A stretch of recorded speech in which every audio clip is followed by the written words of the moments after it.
Welcome back to BR Walkoff Live. I am your host, Steve Peralta, and today we are once again joined by the one and only Jimmy Rollins. Jimmy, how you doing, my friend? I'm good, brother. I am well excited for this postseason. Happy that my Phillies got that clinch in last night. Get that in, and just ready to see how the rest of it works out because it's going to be one hell of a postseason on both sides, the AL and the NL. It's a good time to clinch because then you can actually just get drunk and you don't have to worry about like a big game the next day.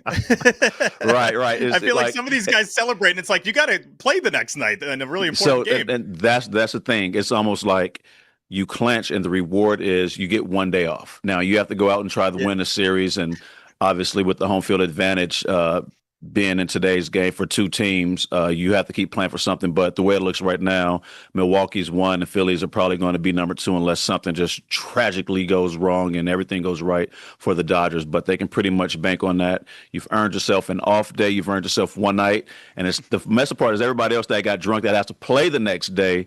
Those are the guys that have to wear it. Yeah, it's those middle of the lineup guys. It's like, oh no, you're Yes, not Bryce. You're not one of the big dogs. You're not Kyle Schwarber. You, exactly, you got to get out there. exactly, But exactly. sticking in the National League with the wild card race, interesting race. I mean, the Mets are hanging on for dear life. They Hmm. had a losing streak going there. Then Pete hits the walk-off homer. How do you think this is going to go? These are the standings right here. The Cubs have been pretty locked into that top spot considering how good the Brewers have been. Chicago hasn't really been able to catch them in the second half. Padres obviously in an NL West battle with the Dodgers. But how do you see that last wild card spot going? I've been saying for weeks that I didn't see any changes in it in one, two, and three, but that's a little bit shaky on that third spot with the Mets playing the way that they have and the teams right beneath them. And whew, if someone gets just hot, and we saw the Mets do it last year. We see every year that some team just comes out of seemingly nowhere. We saw with Detroit last year, to be honest. Mm-hmm. A team gets hot in these last, whether we have like 10 games left or something like that. Yeah, 10-12, And right around there. 10, 12 games, and you go out and you win nine of them. Somebody else is, and the Mets, for example, is playing 500. They're going to find themselves on the outside looking in. But you can't discount the Mets. They play in a tough division. They know how to play down this time of year. Not the other teams do not. It's just that the Mets have proven it once in recent terms. So I guess I'll stick to my guns and say I don't see any changes, but that can all happen if the teams that are 1.5 and was it the Reds, the Giants, Giants in there, and the D and backs have snuck in and the there. D-backs, and they've proven it too. They were in the World Mm. Series a few years ago. So they have teams that with a little pedigree, but the Mets most recently, I don't think they find themselves out of it. So I'll stick with my guns. If they do fall out of that playoff hunt or lose this last wild card spot, how would you compare it to '07 when you guys had that Oof, miraculous comeback and win the division there? ooh. Obviously, you win the MVP that year. How would these compare? Um, it may be worse, and I'll say it this way because you have additional wild card spots. So no Right. longer, I mean, also you were a point where you were out in front of Phillies, you cut the lead down, you took the lead, and you lost it, and you got yourself right back in it to find yourself sitting at home watching everyone else play with those additional wild card spots. That has to hurt a lot. For as far as sentiment. '07 was probably worse because it was, I said we're the team to beat. And down the stretch, the team collapsed and we ended up winning the division, and the Mets were out of it completely. But there was no fallback. But to be in that position with two fallback slots and finding yourself out of it after having a good team with great expectations, going to the NLCS last year and finding yourself out the playoffs the following year with moves you've made, bringing Juan Soto over to help solidify, signing Pete Alonso, who's having a great year, bringing up some young guys, McLean, who I really really like, having all these pieces and not making to the playoffs. That hurt. Oh, big time. And weirdly enough, for the Mets, I mean, they're basically playing playoff games right now. So that kind of Right. starts the process of must win situations. The AL West, the Mariners, Astros, and the Rangers still hanging on there. Which of these three teams do you think is going to miss the postseason? Is it as simple as Texas? Because they're 3.5 back right now in that division and obviously missing some pieces. Right. And because of that, I would say yes.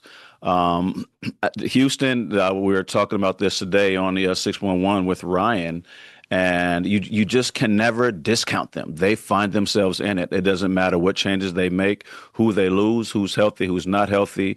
They find themselves in it, and that's a testament to what they believe in as part of their DNA. Seattle, I think, gets through. They've been playing good ball. They have Cal Raleigh, who's been basically carrying that team all year long. Although they have other pieces, they've added Eugenio, of course, but the way Cal has been playing all season long, I don't see any fall off there. And Texas, as you said, they're just not healthy.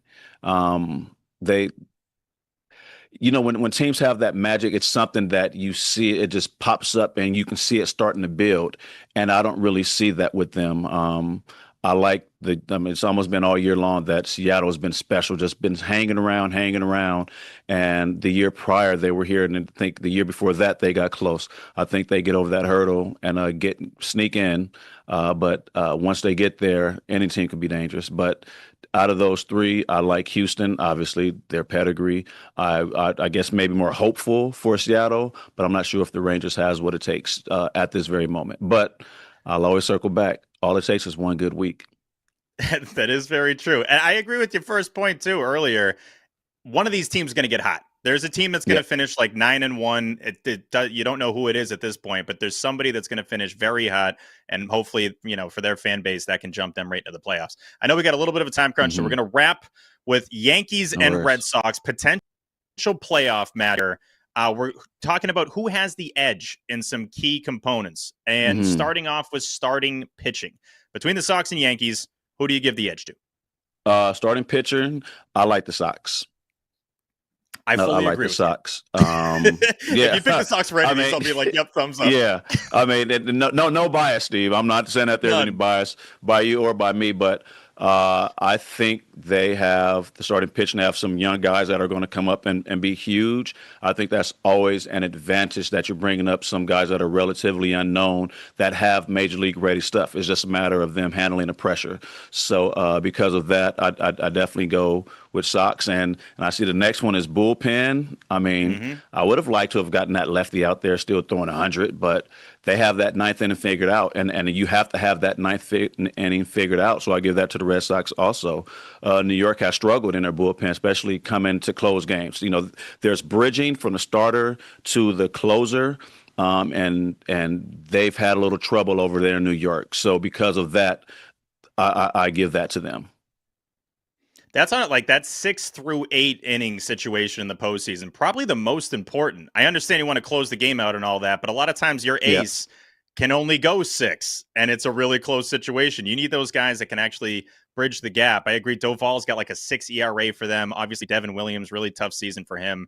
The Red Sox do have the best AL bullpen ERA. Looking at lineup, though, curious of where you go here. Yanks have scored the most runs in baseball. Do you give it?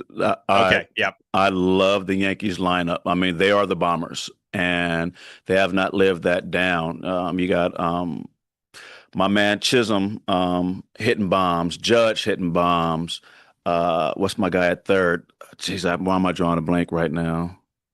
Oh, McMahon? Is that a no? My lefty, Caribbean. Jazz. I did say Chisholm. Hey, you already got Jazz. I already got Jazz. And then the center fielder out there with 30-something home runs. You look up and down that lineup, there's really not a spot that they can't hurt you. They play well at home. They said they're scoring runs. I like everything about that.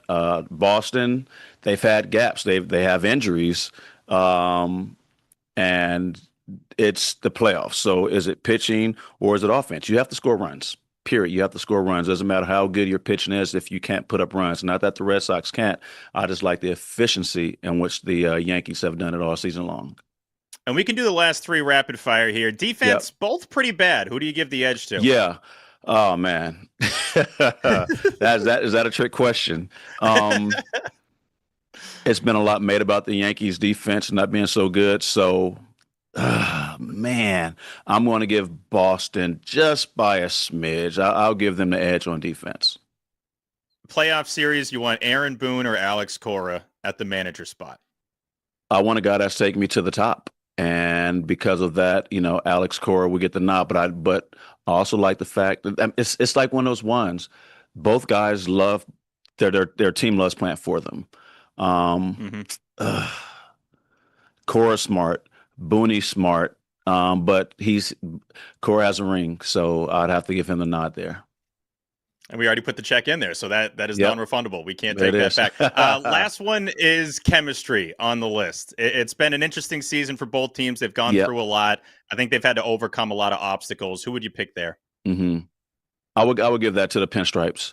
They haven't had to overcome as much, obviously, with the big trade and endeavors in the middle of the season, and the Red Sox trying to find a new identity. The Yankees know who they are, and it starts with Aaron Judge, and he's been there even through the injuries. He's been there, so you could count on him, and he's not going to let anything funny happen in that clubhouse. So I would give them the nod for sure on chemistry. I think that's the right way to phrase it. He's not going to let anything funny happen. That's a good way to put it. hmm That's very specific, where it's like he's a no BS kind of guy, but you can also Yep. respect him. Red Sox 4-2, so they'll win that series, obviously. Jimmy, you're the man. You guys can catch Jimmy Rollins on the MLB on TBS pregame show at 6:30. Rays Mets. Looking forward to the next one we do, but thank you for your time, man. This is great. For sure. Thanks for having me, Steve.